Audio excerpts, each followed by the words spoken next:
Hello my dear students, good evening. Welcome back to a new video of Sunanda's tutorial. It is the part 5 video of Ecology chapter, and in this video we will discuss about the ecosystem. So let's start. First of all, the definition of ecosystem. It is a self-sustained and functional unit of nature consisting of biotic, that means the living component, and abiotic component or factors. Biotic means living and abiotic means non-living or physical. Where the living organism or biotic factors interact among themselves and with their physical environment or abiotic factors. So in ecosystem, the biotic factors or living organisms interact with each other and with their environment or physical environment or abiotic factors.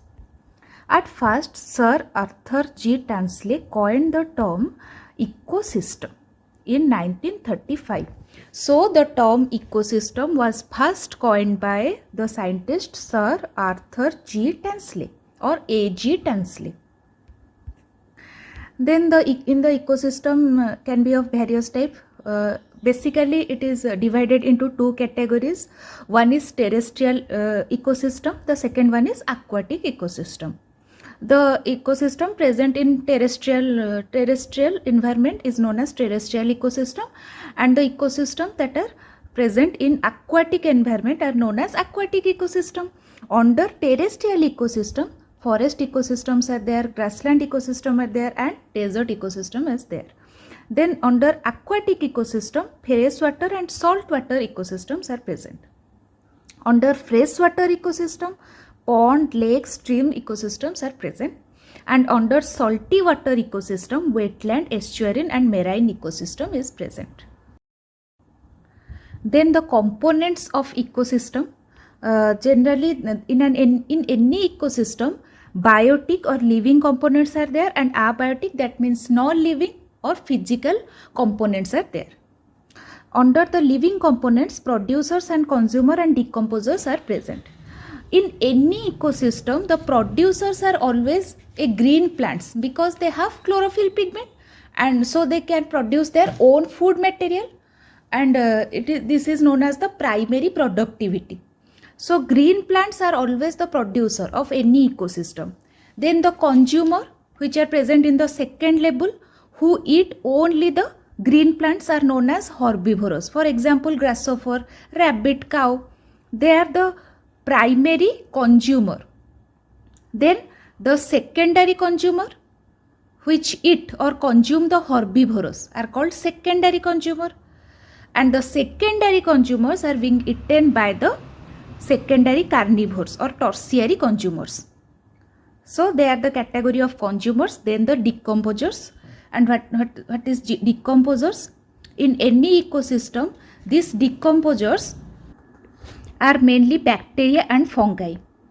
So because all organism, whether it is a plant or animal, die, and their remains do not usually accumulate in the ecosystem, but instead broken or degrade into a simpler substances by these decomposers, and they finally mix with the soil as nutrient. Finally this complex substance degrade into a simpler substances by these decomposers, and they are mainly bacteria and fungi who play as decomposers. Then abiotic component. The abiotic components of an ecosystem are air, water, solar radiation, temperature and soil. Then the structure of ecosystem. The two important structural features of an ecosystem are species composition. One is species composition and the second one is stratification. All the plant, animal and microbial species are present in an ecosystem, and they are producer, consumer and decomposers. And the stratification, what is stratification? Stratification refers to the vertical distribution of different species occupying different levels in an ecosystem. Suppose it is the stratification of forest ecosystem. In the ground layer, herbs are present, then shrub layer, then small plants, then large plant, then largest plants. They form the canopy. So this is the vertical distribution of different species of plants. Then details about the biotic components of an ecosystem. The living organisms including plant, animals and microorganisms such as bacteria and fungi are present in an ecosystem forms the biotic component or living component of an ecosystem. Then they are categorized into as producer, as consumer, as decomposer. So let's discuss this one by one. First of all, producers. The green plants have chlorophyll, and with the help of the chlorophyll pigment they trap solar energy or radiant energy of the sun and change or transform it into the chemical energy of carbohydrate and prepare their own food using simple inorganic compounds such as water and carbon dioxide as raw material. This process is known as photosynthesis. So by the photosynthesis process and using the raw material like carbon dioxide and water, green plants produce their own food material in the presence of sunlight, and the food material is the carbohydrate or glucose. So as these green plants can produce their own food, they are known as autotrophs because auto means self and tropos means feeder.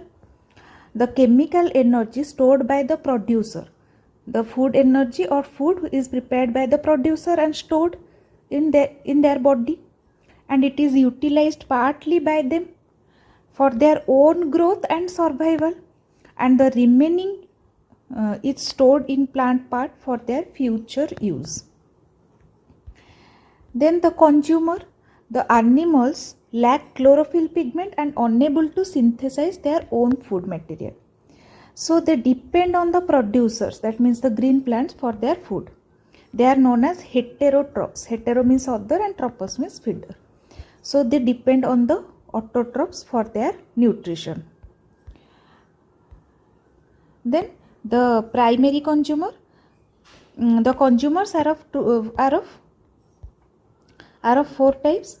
One is primary consumer, then secondary consumer, then tertiary consumer, then at last the quaternary consumer. Primary consumers are the animals which feed on plant or producer are called herbivorous. For example, rabbit, deer, goat and cattle. Secondary consumer, otherwise known as the carnivorous. The animals which feed on the herbivores are called primary carnivores. For example, cat, foxes and snakes. Then the tertiary consumer or third order consumer, these are large carnivores which feed on the secondary consumer, for example wolves. Then quaternary consumer or fourth order consumer or omnivorous. These are largest carnivores which feed on tertiary consumers and are not eaten up by any other animals, for example lions, tigers. So these are different types of consumers. Then decomposers or reducers. Bacteria and fungi belong to this category. They break down or degrade the dead organic material of producer or consumer for their food and release to the environment the simple inorganic or organic substances produced as byproduct of their metabolism. In simple language, they degrade large complex substances of the dead remaining of the producers or consumer into simpler substances and finally mix them in the soil as nutrients, organic or inorganic nutrients. These simple substances are reused by the producer, resulting in a cyclic exchange of material between biotic community and abiotic environment of the ecosystem. The decomposers are generally known as saprotrophs. Saprotrophs because sapros means not rotten and trophos means feeder. So they can degrade the rotten or the dead remaining part of the plant as well as of animals. So it is all about the structure of ecosystem, how the producers consumers and decomposers arranged in an ecosystem. In my next video, I will discuss about the function of an ecosystem. So stay tuned and enjoy my videos like this. Thank you. Please like, share and subscribe to my channel.